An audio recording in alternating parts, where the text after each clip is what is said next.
As you all probably know, today was the day that Insidious Part 4 came out, The Last Key.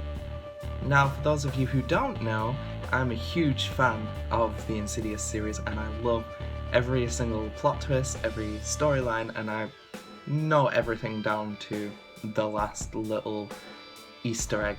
And yeah, I guess you could say I'm ultimate fangirl. That being said, let's hop straight into some theories that I have about the movie that has just come out. I just watched it, so let's go. Disclaimer, if you haven't seen the movie yet, don't watch this video because it's going to ruin it for you. But if you're not going to plan on seeing it, but you are interested in the Insidious series, then stay around. And if you have seen it, then more than welcome.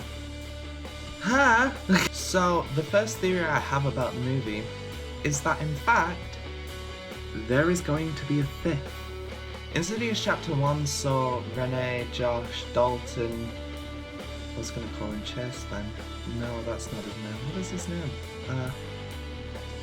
Anyway, so it was just a casual family, and and then Dalton escapes his body and is taken away to a deep part of the further.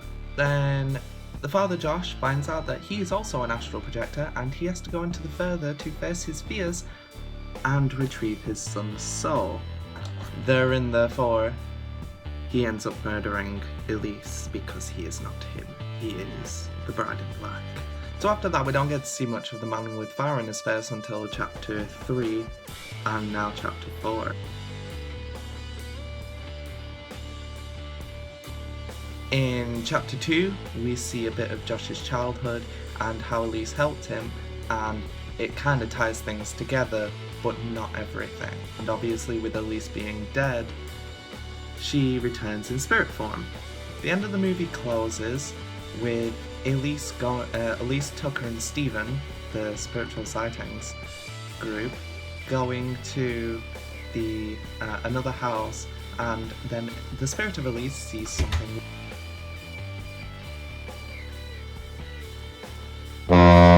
In chapter 3, we see more of Elise's origins and why she doesn't really like going into the further, in which she helps someone who isn't part of the family from the first and second movies, but instead helps someone entirely different living in an apartment complex. Word of warning, never call out to the dead because they all can hear you. Now chapter 4, we see the introduction of this unnamed demon who has keys for fingers.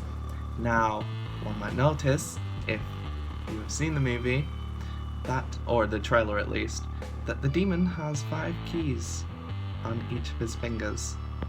I mean, okay, but I'm sure it can be better.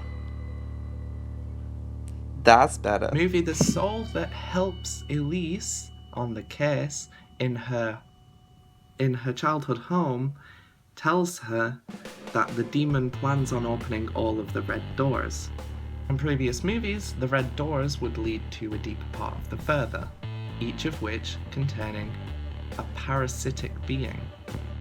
Such as the lipstick face demon, the bride in black, the wheezing demon, and now the chicken stealing motherfucker. 5 keys, 5 doors, 5 movies. Also, little side note, James 1, why'd you have to do this to me? That ending, it was late. Also, that tie into the first one though. Oof. Now that theory I have is out of the way, I want to talk some more about the plotline. It's needless to say that I absolutely love the Insidious series and its plotline. However, the question I have relating back to the theory on there being a 5th Insidious movie is, why would James 1 put that cliffhanger in the second movie if the next 2 movies after that was set before the time of the first and second movie? I understand this is for character development of Tucker and Steven and Elise and showing different investigations that they've been on and also developing Elise as a character. What doesn't make sense to me is why would they do that when they tied everything together in the second one and then decided to go backwards from there. So this is second theory. This theory is that James Wan wants us to forget all about the ending to the second movie. This is done a lot in movie history. However, it is only used if the last movie of a series is going to be very, very impactful. As we saw in Saw 7, the character from the first movie, can't remember his name, the one who cuts his foot off, makes a return. In 2017's Jigsaw, we don't really see anything about him, but it still messes with our minds, hence creating a dynamic ending to the series. This all brings up the question that there is also going to be another Saw movie. They're hyped. Seeming as how it is the same producers who produced Saw that make Insidious, and the Paranormal Activity series, and they also made Get Out. Wouldn't it make a lot of sense for them to revisit the end of the second movie with a more dynamic finale? And if so, how will the fifth movie end? Will there be another cliffhanger, which leads us into a sixth movie, which then goes even back?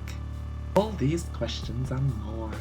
Now the third and final theory isn't really a theory, it's more of an observation from things that happen in the fourth movie. And that observation is that the good guy, Elise, set free all the parasitic demons that haunt families in future films.